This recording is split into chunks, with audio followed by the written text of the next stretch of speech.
Car दोस्तों, आपका अपना चैनल राकेश से 2.0 पे स्वागत करता हूं। आज मैं आपके लिए आरपीएफ कांस्टेबल 5 मार्च थर्ड शिफ्ट का एग्जाम समाप्त हो चुका है। इनमें पूछे गए सभी 40 से 50 प्रश्न मिल चुके हैं, जो आपका 100% रियल ऑथेंटिक क्वेश्चन के साथ है, जो मुझे एक स्टूडेंट के द्वारा भेजा गया है, आकाश, जो राजस्थान से बिलोंग करते हैं। उनको मैं धन्यवाद बोलता हूं। चलिए आज का सेशन हम लोग स्टार्ट करते हैं।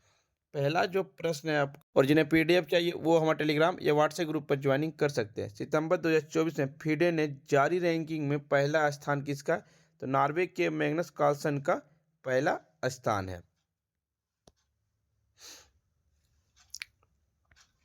दूसरा प्रश्न, प्राचीन हड़प्पा शहर लोथल किस राज्य में स्थित? गुजरात में। लोथल गुजरात राज्य में एक तटीय स्थल है और हड़प्पा काल के दौरान एक महत्वपूर्ण व्यापारिक केंद्र था।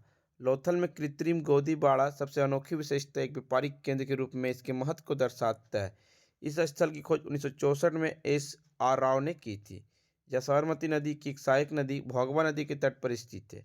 यह हड़प्पा संस्कृति से संबंधित एकमात्र स्थल जहाँ चावल के साक्ष्य मिले हैं। यहाँ से घोड़े का प्रतिनिधित्व करने वाला एक संदिग्ध टेराकोटा मूर्ति भी मिली है। यहाँ पर मिले अनचित्रित टेराकोटा जहाज, जल विग्रह पर जहाज, सावधान पुरुष और महिला, शतरंज जैसा खेल, कोनों को मापने वाला उपकरण। तीसरा प्रश्न है, सबसे बड़ा स्नानघर कहाँ मिला? मोहनजोदड़ो में विशाल स्नानघर मिला है। जिस महान स्नानघर 12 मीटर लंबा, 7 मीटर चौड़ा और 3 मीटर गहरा है। मोहनजोदड़ो वर्तमान में पाकिस्तान में सिंधु नदी पर स्थित है। सबसे विशाल हड़प्पा स्थल। विशाल स्नानघर हड़प्पा सभ्यता की सबसे बड़ी इमारत थी, जिसे सिंधु सभ्यता के रूप में भी जाना जाता है। इनके अलावा विशाल स्नानघर, असेंबली हॉल आदि खुदाई भी की गई थी। खुदाई करने वाले रखलदास बनर्जी 1922 में, मेके 1927 और वेल 1930 में शामिल थे।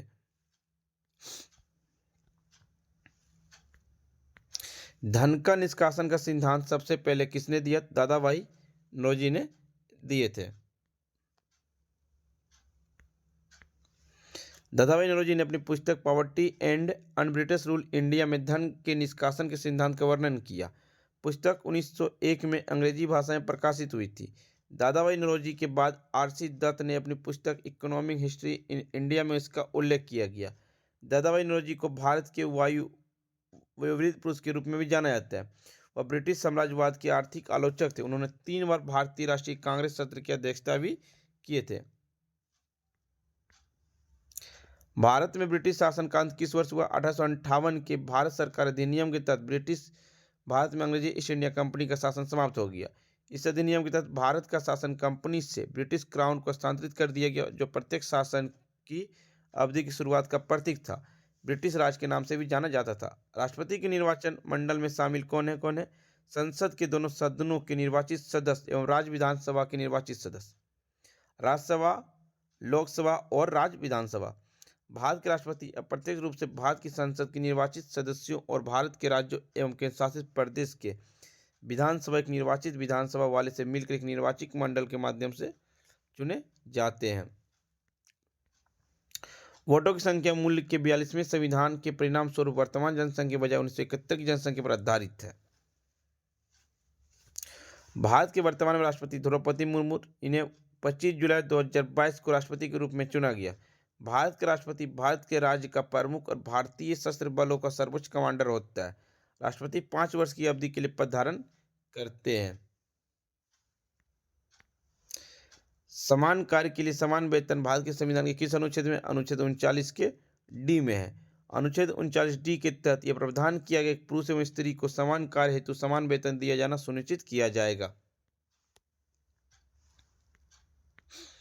भारतीय संविधान की 8वीं अनुसूची में क्या? भारतीय संविधान की 8वीं अनुसूची में 22 भाषाएं शामिल है। मूल रूप से इसमें 14 भाषा थी, लेकिन वर्तमान में 22 भाषाएं।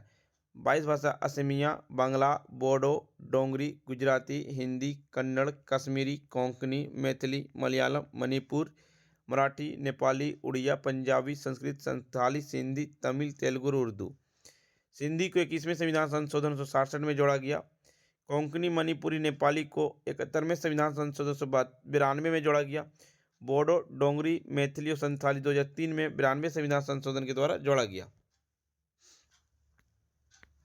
ये संविधान के भाग 17 में राजभाषा पर अनुच्छेद शामिल है, अनुच्छेद 343 से 351 तक। कोंकणी भाषा के लिए कोई लिपि नहीं है। भारतीय संगीत में कितने स्वर है? 12 स्वर हैं, 7 शुद्ध स्वर और 5 विकृत होते हैं। पेड़ पौधे सूर्य का प्रकाश किस वर्णक के जरिए ग्रहण करते हैं? तो क्लोरोफिल और कैरोटीनॉइड नामक से ग्रहण करते हैं। प्रकाश प्रक्रिया में पौधे सूर्य के प्रकाश कार्बन डाइऑक्साइड और पानी को ग्लूकोज और ऑक्सीजन में बदलते हैं। वैश्वीकरण क्या? वैश्वीकरण का मतलब दुनिया भर में लोग, देशों, अर्थव्यवस्थाओं के आपसी जुड़ाव में बढ़ोतरी होना। फ्रेंड्स, वीडियो पसंद आ रही है तो लाइक शेयर सब्सक्राइब जरूर करें। मेष की स्थापना कहाँ की गई? तो लद्दाख में की गई। आरबीआई का रेपो दर वर्तमान में कितनी है? तो 3.35% है। आंध्र प्रदेश की तीसरा बार मुख्यमंत्री कौन बने? श्री चंद्रबाबू नायडू बने हैं।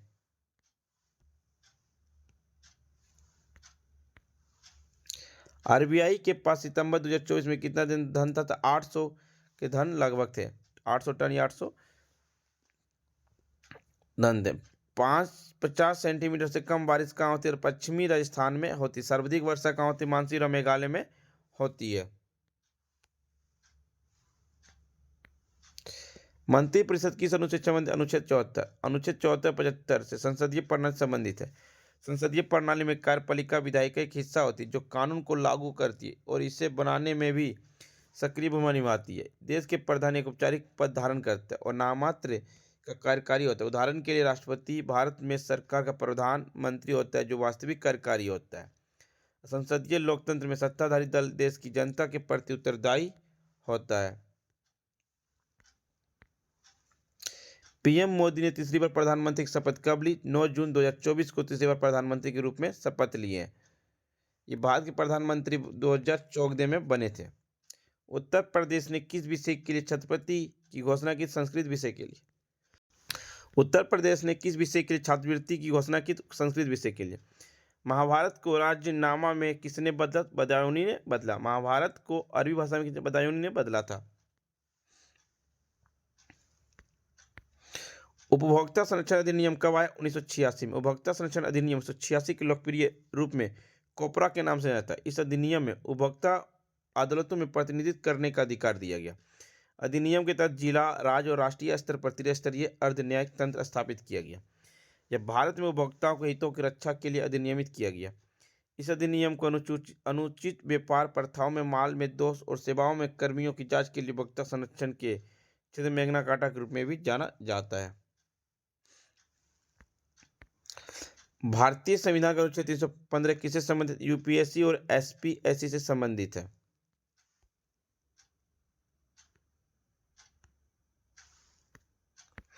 मैंग्रोव वन किस राज्य में स्थित है? मैंग्रोव वन पश्चिम बंगाल में अधिकतम है। गंगा के डेल्टा के मैंग्रोव वन को सुंदरवन कहा जाता है। मैंग्रोव वन का अधिकतम क्षेत्र 2097 वर्ग किलोमीटर है। मैंग्रोव वन एक झाड़ीदार या छोटा पेड़ होता है जो तटीय, खारे या नूनखोरे पानी में उगता है। दुनिया भर में मैंग्रोव वन मुख्य रूप से उष्णकटिबंधीय तथा उपोष्ण में 25 डिग्री से 25 डिग्री दक्षिण के बीच पाए जाते हैं। मैंग्रोव वन नमक से विष्णु पेड़ है जिन्हें हेलोफाइट्स भी कहा जाता है। वह जल जनित कीचड़ को कम ऑक्सीजन की स्थितियों को अनुकूलित करता है। 1857 क्रांति में सबसे ज्यादा सैनिक कहाँ भाग लिए? अवध में। भारतीय स्वतंत्रता के प्रथम युद्ध में भाग लेने वाले सैनिक की सबसे बड़ी संख्या अवध से आई थी। ब्रिटिश ईस्ट इंडिया कंपनी के लिए इस क्षेत्र को जीतने में 18 महीने लग गए। अवध में 1857 के विद्रोह के नेतृत्व राजा जयलाल सिंह ने किया। बेरोजगारी के कारण अवध में 75% से अधिक लोग ने भाग लिया था। सबसे कम विधानसभा सीटें किस राज्य में? सिक्किम में 32। 1991 की आर्थिक नीति के अनुसार प्रथम उद्देश्य क्या था? तो 1991 में नई आर्थिक नीति के तहत उदारीकरण निजीकरण का प्राथमिक परिणाम वैश्वीकरण था। भारत की नई आर्थिक नीति इस पर 24 जुलाई 1991 को तत्कालीन केंद्रीय वित्त मंत्री डॉक्टर मनमोहन सिंह और प्रधानमंत्री पीवी नरसिम्हा राव ने इसकी शुरुआत की थी। इस नीति का मुख्य उद्देश्य भारतीय अर्थव्यवस्था का वैश्वीकरण करना था ताकि भारतीय अर्थव्यवस्था वैश्वीकरण अर्थव्यवस्था में उपलब्ध अवसरों को लाभ उठा सके। मौजूदा समय में देश में केवल 5 क्षेत्र है: सुरक्षा, रणनीतिक और पर्यावरण संबंधी चिंता है, जिनमें प्रवेश के लिए निजी क्षेत्र के लाइसेंस लेने की जरूरत होती है। उदारीकरण वैश्वीकरण को लाभ को बनाने के लिए सार्वजनिक क्षेत्र के लिए आरक्षित उद्योग की संख्या कम कर दी गई। वर्ष 2014 के दौरान रेल अवसंरचना में निजी निवेश को भी अनुमति दी गई। वर्तमान में केवल 2 औद्योगिक क्षेत्र सार्वजनिक क्षेत्र के लिए आरक्षित है और अन्य सभी क्षेत्रों को निजी क्षेत्र के लिए खोल दिया गया। सार्वजनिक क्षेत्र के लिए आरक्षित क्षेत्र है परमाणु ऊर्जा और रेलवे संचालन। फ्रेंड्स, आपको वीडियो पसंद आ रही हो तो लाइक, शेयर, सब्सक्राइब जरूर करें। एक था विटामिन क्या? विटामिन पदार्थों को एक समूह जो समान कोशिका कार्य, वृद्धि और कोशिका विकास के लिए आवश्यक होते हैं। Vitamin A retinol, vitamin B thiamine, vitamin C ascorbic acid, vitamin D calciferol. चलिए फ्रेंड्स, मिलते हैं। फ्रेंड्स, वीडियो पसंद आ रही तो लाइक, शेयर, सब्सक्राइब जरूर कीजिए।